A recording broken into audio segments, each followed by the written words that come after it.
Hey guys, Psychic Pictures here, and welcome back to Let's Review Manga.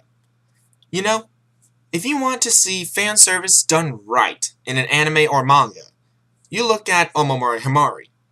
For fan service done wrong, you look at Monster Musume. If you want something in between, you would find many manga and anime, including the one I'm going to review today, DearS Volume 1. This is the first manga I'm reviewing that I've previously read. The others in this series I haven't. Looking at the cover, you can tell what almost all the fan service is in the entire manga. Despite this, it is tame compared to Monster Musume. So, let's get started. So this manga starts with the main character waking up to 30 alarms and his best friend's scream for him to get up. This guy is named Takeya, and he is stupid. You'll see what I mean later. The friend is Neneko, and she isn't that good of a character either. Again, you'll see what I mean later. She remarks on Takeya's bruise on his face, and then we cut to her watching TV while Takeya is getting ready. This is saying that sexy aliens came to Earth and became citizens named DearS 6 months after.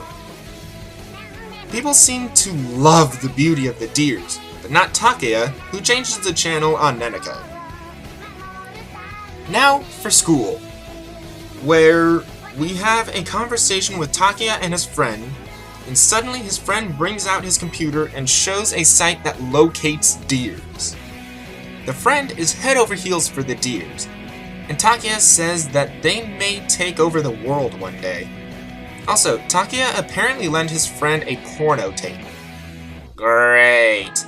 Handing this out in high school. Good going, idiot. When we then see a truck in a wreck, and see a DearS appear in the water below. Now we meet Takeya's teacher, Miss Mitsuka, who is the biggest horny girl in all of anime and manga. We are introduced to her by her wearing no shirt. Okay. The students say what I'm thinking here. How does she keep her job, and how does she get her job? This can be labeled as sexual harassment toward the students. So she puts on a shirt due to the class president complaining, and announces that a DearS will be coming as an exchange student. Takeya is then walking home when he sees the DearS from the truck accident in bushes. He asks if she's okay, and she heals his bruise. Of course, though, she's naked, but thankfully has a towel on. So, the DearS follows Takeya and almost gets hit by a car. With Takeya now on top of her, she puts on clothes from the chain around her neck, showing that she is a DearS. I would react negatively to this, on how she puts on clothes out of nowhere, but then again, others like Sailor Moon, Omomori Himari, Hyperdimension Neptunia, and Senran Kagura do this same, so I'll let it slide. So, in her own language, the DearS says that she is now Takeya's something I won't reveal until later, and she seals it with a kiss. Takeya then wakes up, thinking it's a dream, and finds the DearS under the covers. This ends Chapter 1, and it's okay. Not the best I've read, but definitely not the worst. The subplot about Takeya letting his friend borrow porn should have been left out, though.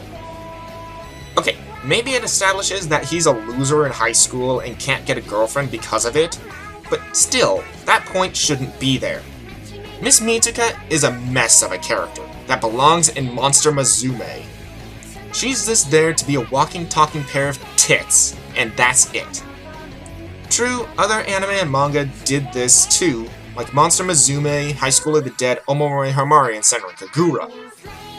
But they, for the most part, have personalities outside of just walking, talking tits. Miss Mitsuka doesn't seem to do that. Everything she says and does is sexual in some way. She does change the story a bit, sometimes, but as you guys will see, it is in the wrong way. On to chapter 2. So, Takia is freaking out because he thinks he did something with the DearS, since she's only wearing a shirt.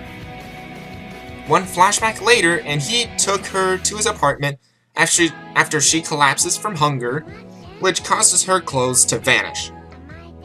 They go home, and Takia gives her a shirt to wear, and she falls asleep. That's the entire flashback. How pointless. Okay, if you have a flashback, have it be longer than 3 pages. A chapter could be a flashback, or even 10 pages, but not 3.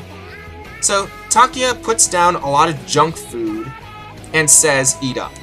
The DearS doesn't know how to eat, so Takia shows her and gives her melon bread. So now Neneko is at the door, so Takia freaks out and hides the DearS in the closet. Neneko walks in while Takia is stupidly dancing for some reason, and she suspects something is going on. They then head off to school. We have a sexual harassment scene with Miss Mitsuka, and we see Takia heading home for the day. He turns on his light to see the DearS is still in his closet. Takia quickly figures out that she didn't move all day because he told her to stay in there. Food time! He asks for her name, which is really long and hard to say. Because Takia can't process it, in short, he doesn't want to remember it, he calls the DearS Ren. Okay, good idea turned bad. Good idea for him to name her. Bad idea that she had a name that he can't pronounce, so he changes it. I don't like this combination of ideas. In the anime Shakugan no Shana, they only had the good idea, and it was a touching moment of Shana being named. Here, it's a mess, plain and simple. Ren is excited about the names, about being able to have a name and knowing Takia's name, and we cut to the truck accident, seeing 2 DearS examining a capsule. Here it is revealed that the DearS from the capsule, Ren, is a prototype DearS and is incomplete. This ends chapter 2. Again, nothing good or bad happens in this chapter, except regular anime school stuff.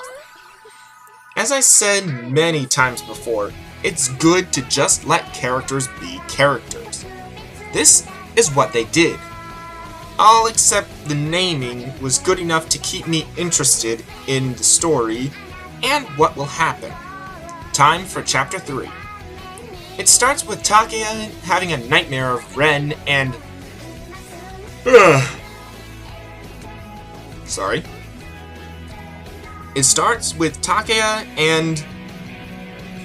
having a nightmare of Ren and other aliens murdering him.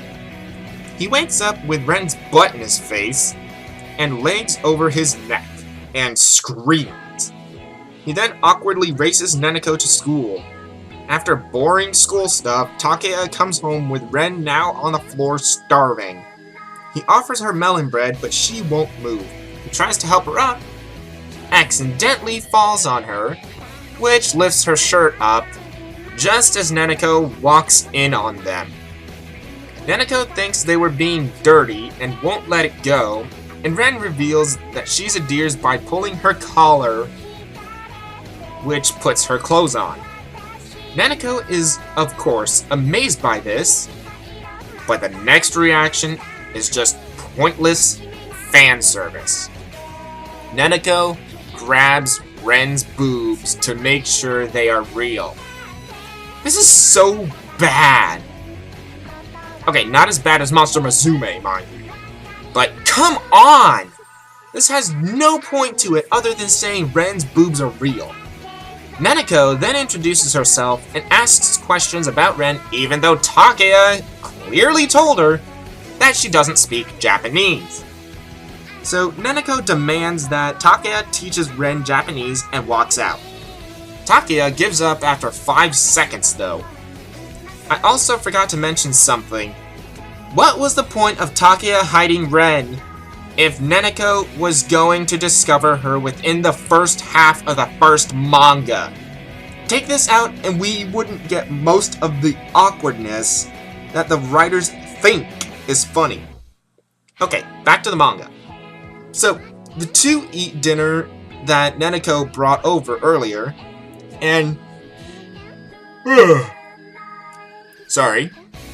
And Takeya is torn between trusting and not trusting Ren. Takeya then goes to bed while Ren studies up overnight. Takeya then wakes up to being called Master by Ren. This ends Chapter 3. Yet again, this isn't good or bad. At most, I'm indifferent to this start. The past 3 chapters were just setting up the story, but based on what I remember from the anime, it starts getting interesting in the second volume, where everyone knows Ren is a DearS. Oops. Spoiler!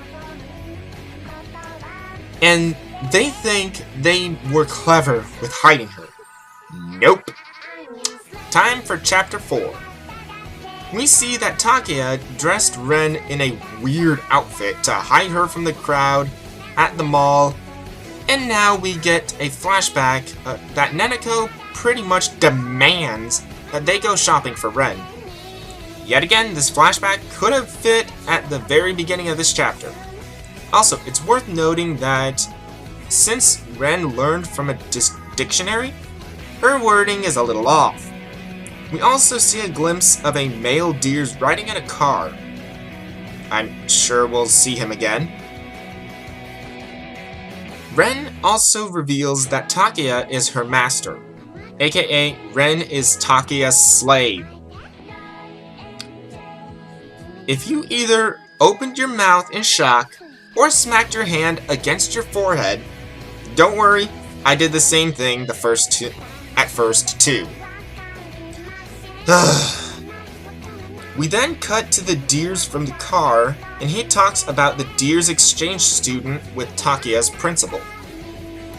We then get cuts explaining what we already know about the DearS, thanks for wasting pages of the manga.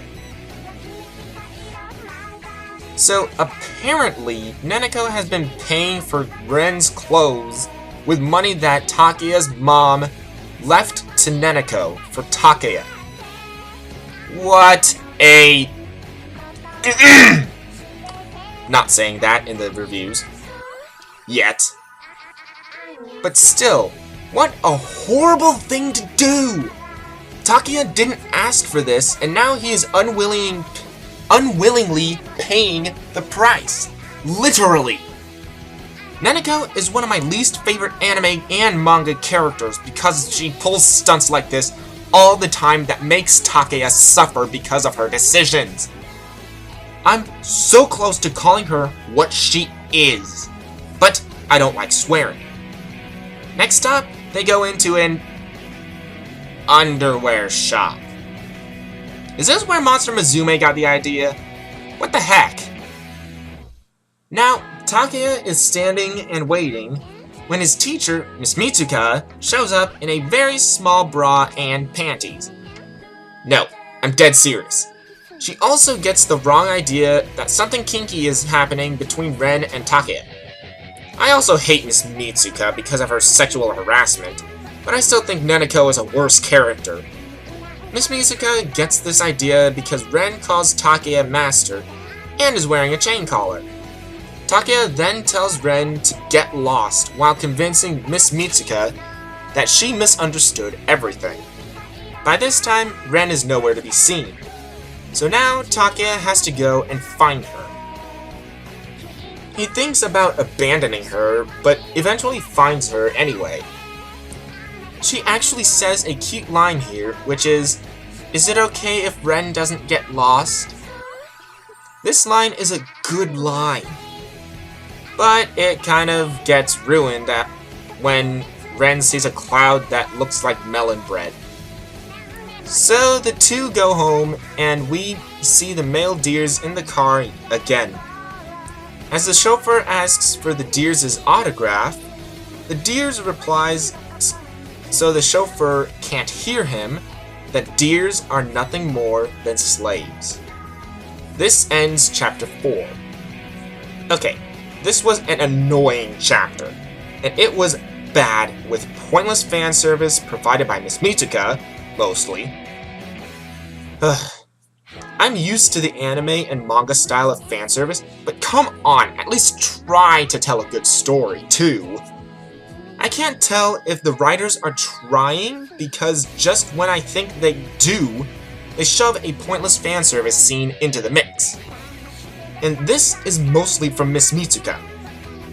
Time for chapter 5, where Ren is dusting Takeya's house, making a huge cloud of dust in the process. Takeya starts yelling at her about having no clothes on, and Neneko shows up because of the yelling. They both see how clean the apartment is, and Ren also cleaned the closet, which is technically her so-called room.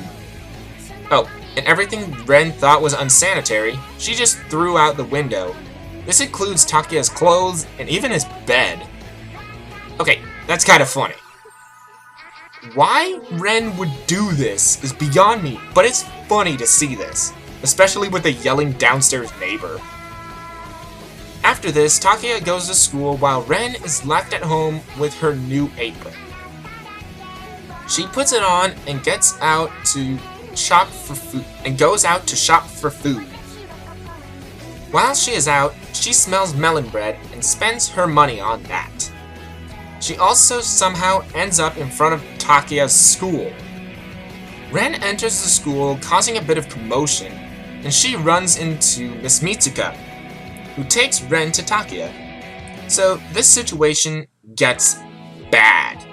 Miss Mitsuka already tells everyone that Ren and Takeya are boyfriend and girlfriend, but Neneko has the nerve to say that the two are staying together. This causes a huge uproar, causing everyone to pretty much accidentally push Takeya out the window. Ren jumps out after him, and both of them start floating, and this reveals that Ren is a DearS. This ends chapter 5. So, this chapter was just saying that Ren reveals to everyone that she is a DearS, in the most ridiculous way possible. Possible. Bleh. It starts off nice, with Ren doing a bit of shopping, and then the class turns on Takeya because they think he has a girlfriend. What? Is that so uncommon in this manga's world that they have to make a big deal about that? Heck, Neneko is seen fighting the crowd of people to try to help, or in this case, hinder Takeya. Now we finally get to the final chapter, chapter 6. This chapter starts with Ren being accepted into Takeya's class. Flashback time! Man, this manga has so many unneeded flashbacks, jeez. So, what happens in this flashback is the principal says what we already know. Ren is accepted into Takeya's class. So, yeah. Back to reality. Ren becomes the talk of the school. We have another scene with Miss Mitsuka. The students go to gym and have lunch. Takeya and Ren then escape from the crowd following them on their way home. We also get a glimpse of the actual exchange student DearS. This ends the volume. Jeez, I thought this would never end. Okay, talking about the chapter first. It is really good. I like when characters can just be characters, and that is what this chapter did. More of this, please. No nonsense, just let the characters be. As for the entire manga, it is average at best and could be classified as one of the worst manga out there. There is nothing unique or even well done about it. Heck, even the fan service is bad. Worse than Monster Musume in some cases. Okay, I'll give Monster Musume some credit here. Even though it had lots of fan service in it, it was at least consistent.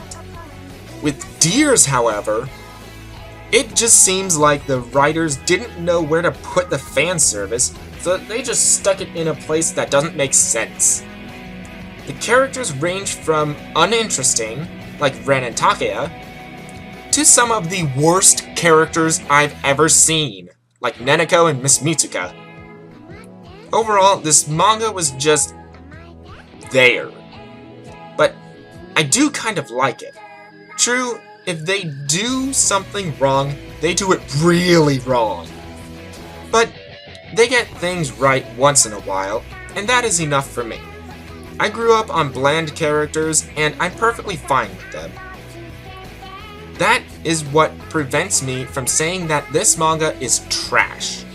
Next up, we are looking at Testament of Sister New Devil, Volume 2. This has been Psychic Pictures, and I'll see you guys next time.